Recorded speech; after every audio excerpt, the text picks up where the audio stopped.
Hari Om.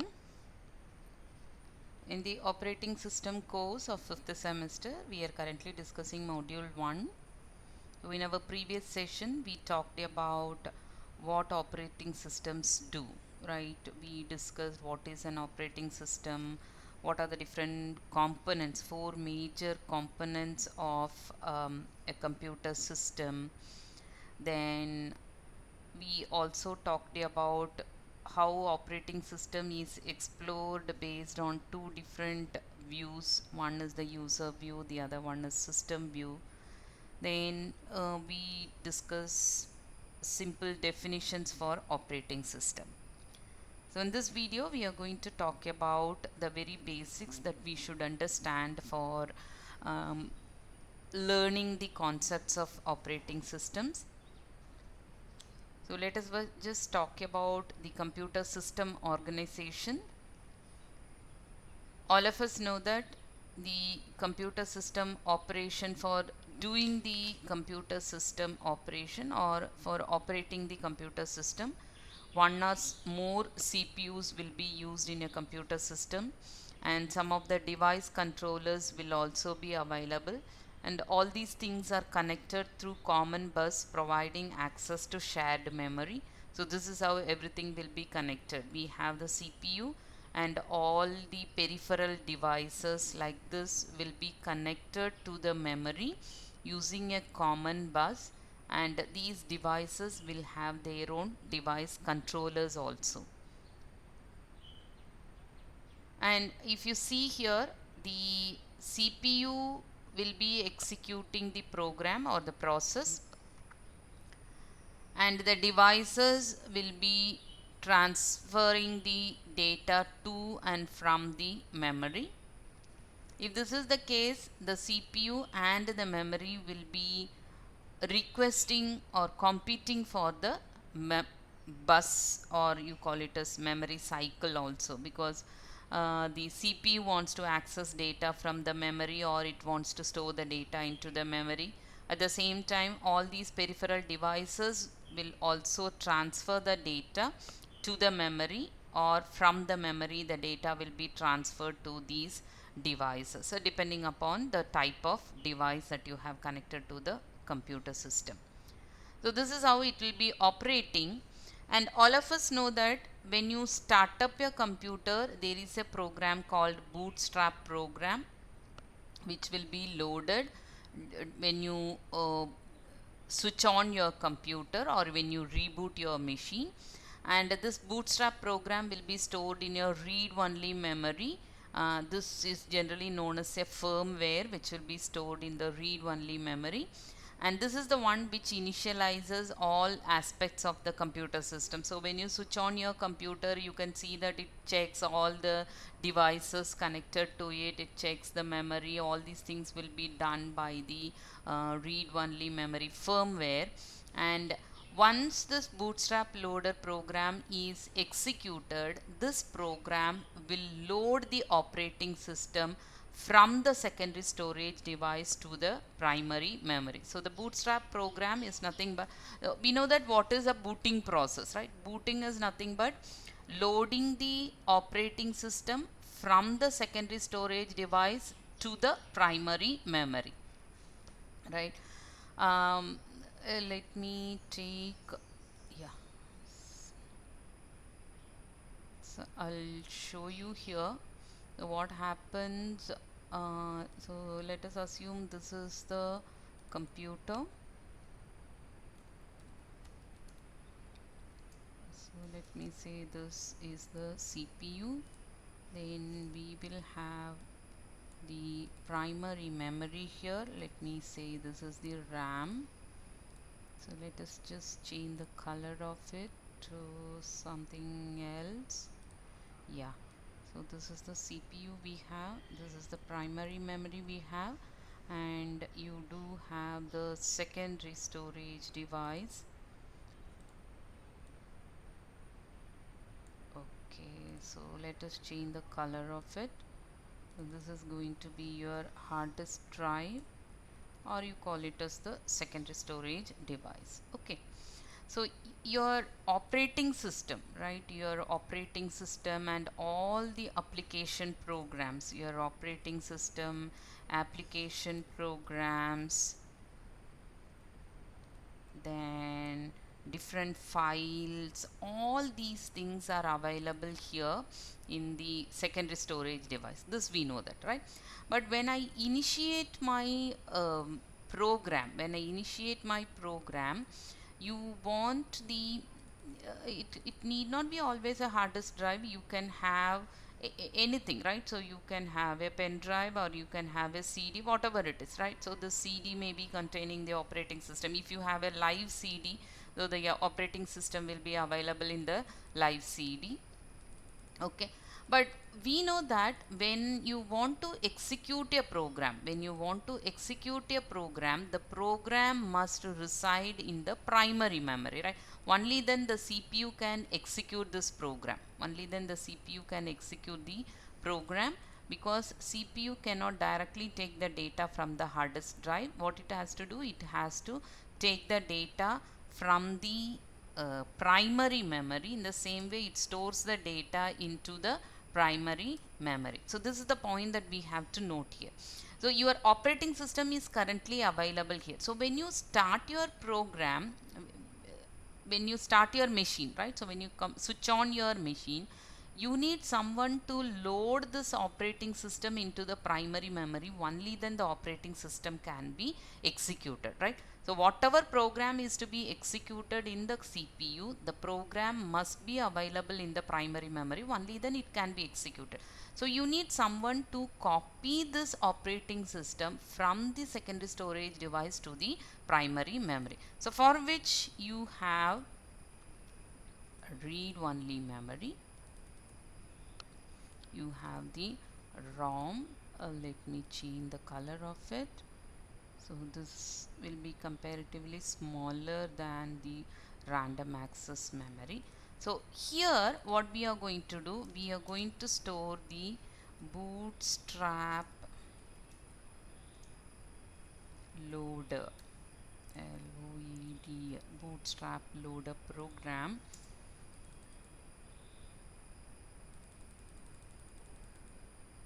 Okay, so this is where you will have your bootstrap loader program, and this bootstrap loader is the one which will be loading, or which will be copying the operating system from the hard disk to the primary memory.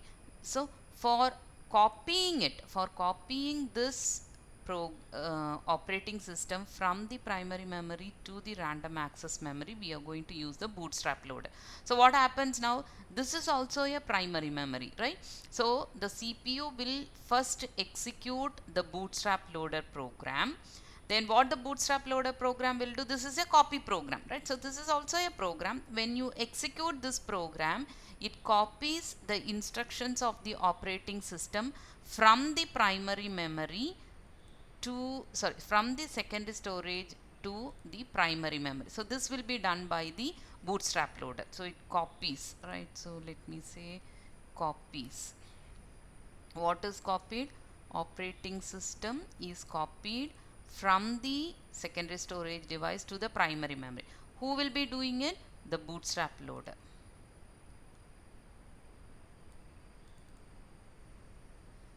By the bootstrap loader.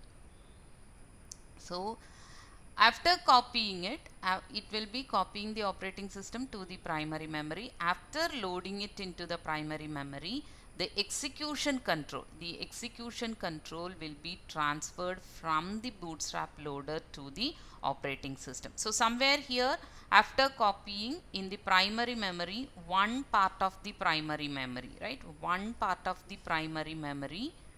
So let us partition it.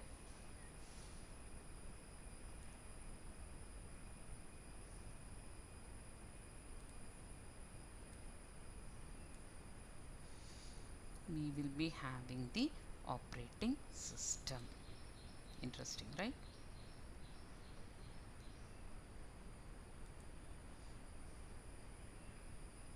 So this will be copied here. So once the operating system is loaded here, what the CPU will do? The CPU will execute the instructions of the operating system, right? It will be executing it. So before operating system is loaded, the instructions from the read-only memory. What is the instruction stored in the read-only memory? It is a bootstrap loader. So this bootstrap loader will be executed by the CPU. So I repeat, the bootstrap loader is a program which is used for copying the operating system from the secondary storage device to the primary memory. So when you switch on your computer, the read-only memories bootstrap loader program will be, both of these are primary memory, right? So both these are primary memory. If you want, let me have this also. Okay, so this are the primary, sorry.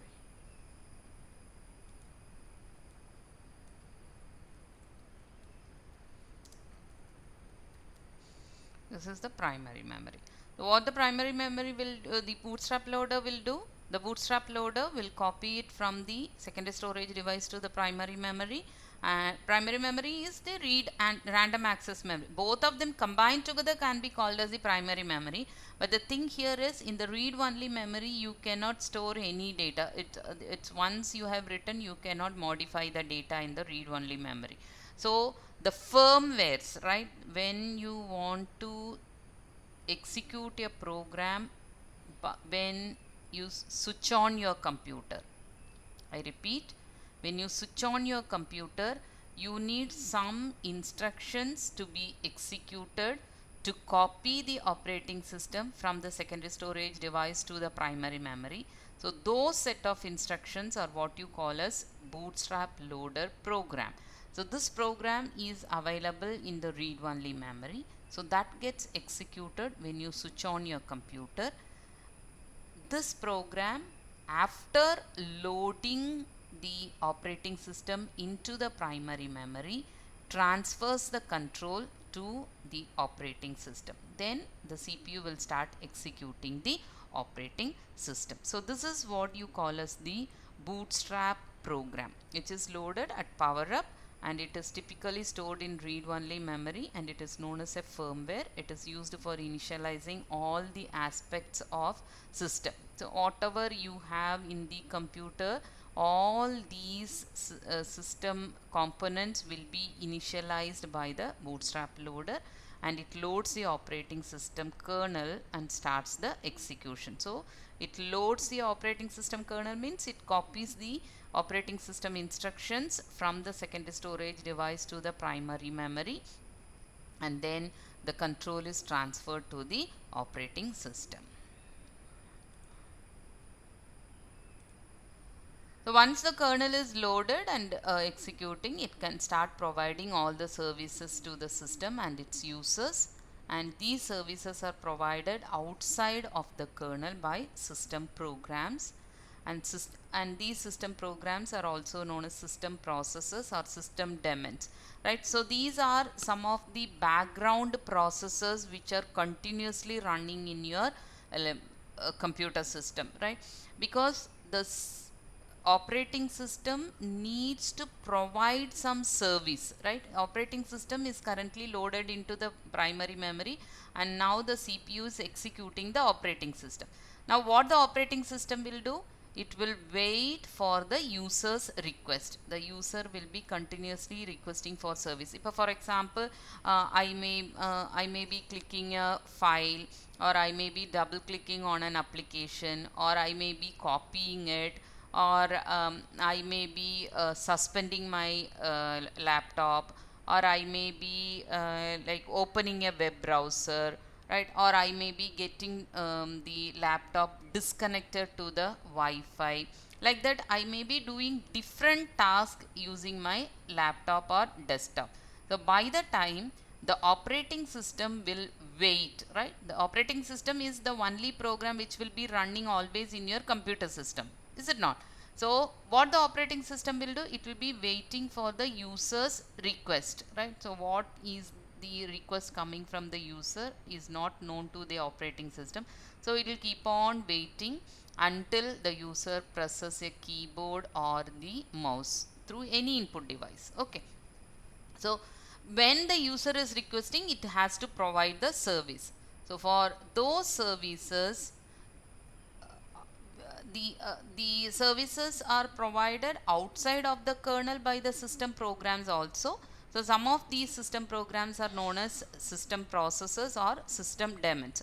So all the services will not be provided by the kernel itself. Instead, some of the other background programs will also be running. So these programs are otherwise known as system daemons. So the services can be provided outside the kernel also. So that is the point here you have to note, right?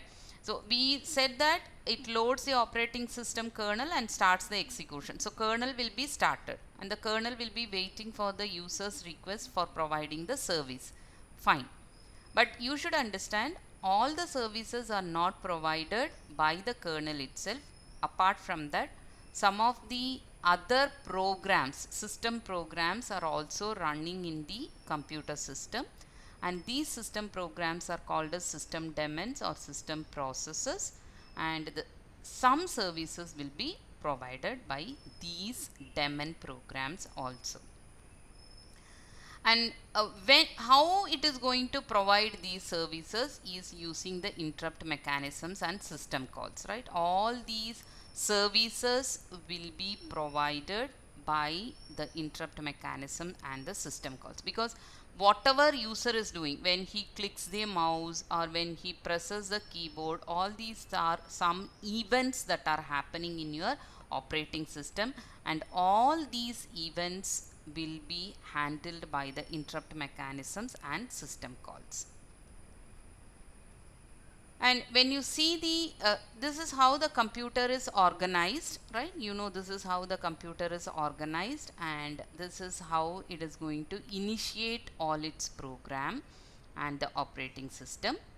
Then how it is going to operate, all the input output devices and the CPU will be executing concurrently, right? So it will be executing concurrently because it will be requesting for the bus, it will be requesting for the memory cycle. So USB device wants to transfer data to the memory. At the same time, CPU wants to access some data from the memory. Like that, the input output and the CPU will be executing concurrently. But when you see here, all these input output devices are having some kind of controllers also, right? So each input output device will have a device controller, and this device controller is in charge of a particular device type. And these device controllers will also have a local buffer, and the CPU will move data from to the main memory to and from the local buffer. So the data transfer will be happening between the memory and the local buffer of the device controller. And the input output is from the device to local buffer of the device controller, right? So the device controller, please recollect the points that you have studied in your input output unit of the computer organization course. So by the time you might have discussed about what is a buffer, how the data is transferred between the memory and the buffer, and from the buffer how it goes to the device. All these things you have already discussed in your computer organization, but this is just to brush upon those points. And the device controller will be informing the CPU that it has finished its operation by causing an interrupt. Okay, so all of us know that what is an interrupt, and what are the functions of the interrupts, and how interrupts are handled. And you might have already talked about what is interrupt service routine, what do you mean by interrupt vector, right?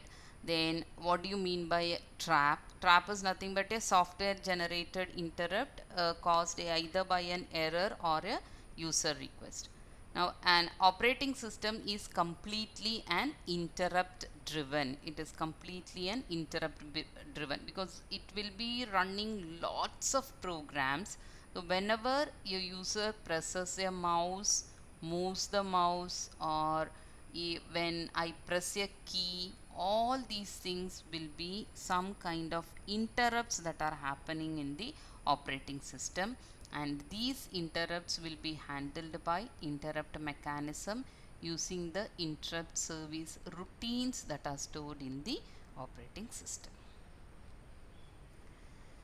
And the operating system also preserves the state of the CPU, because whenever there is an interrupt, what happens, the currently running program will be suspended and the interrupt service routine is to be executed, right? So when it is suspending the currently running program, it has to save the state of the CPU by storing the registers and the program counter value. All these things you might have discussed in your computer organization. What is program status word, how program status word helps in the interrupt mechanism, and how the CPU switches from one program to another program. All these things you might have already discussed. This is just to browse through those concepts. And you might have also discussed what is the polling mechanism, what is the vectored interrupt system, right? This also you might have discussed in your input output unit of computer organization. Okay, then another very important thing that you have to understand in the computer organization is the storage hierarchy. The storage system is organized in hierarchy. The memory system is organized in hierarchy based on speed, cost and volatility, and this is how it has been organized. Magnetic disk, it is high in capacity but low in speed, whereas registers are very high in speed but low in capacity, right? So you have magnetic disk, then you have optical, then magnetic disks, which are nothing but your hard disk, then you have electronic disk, which are again hard disk, then you have main memory, random access memory, then you have the cache memory, and different levels of cache memory is also there, then we have the register. So this is the memory hierarchy you might have already discussed, and how it is been organized is completely based on their speed, the cost. So registers are really a very costly component, whereas magnetic tapes are comparatively cheaper. Okay, then based on their volatility, obviously right from the main memory, cache memory and registers, these will not store the data permanently, they are all volatile. When you switch off your machine, the contents of main memory, cache memory and the registers will be erased, whereas right from electronic disk to magnetic tapes, the contents are permanently stored. So based on the speed, cost and volatility, the storage devices or the memory is organized in this particular hierarchy. And whenever you want to migrate your data from the permanent device, right, the secondary storage device to register, it from the disk it goes to the main memory, and from there it goes to the cache, then from there it goes to hardware register.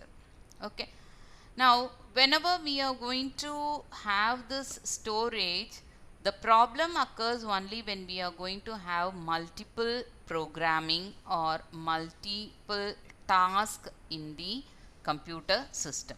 So multitasking environments must be careful to use most recent value no matter where it is stored in the storage hierarchy, right? So recent values will be always stored in the cache, and multiprocessor environment must provide cache coherency in hardware such that all CPUs have the most recent value in their cache.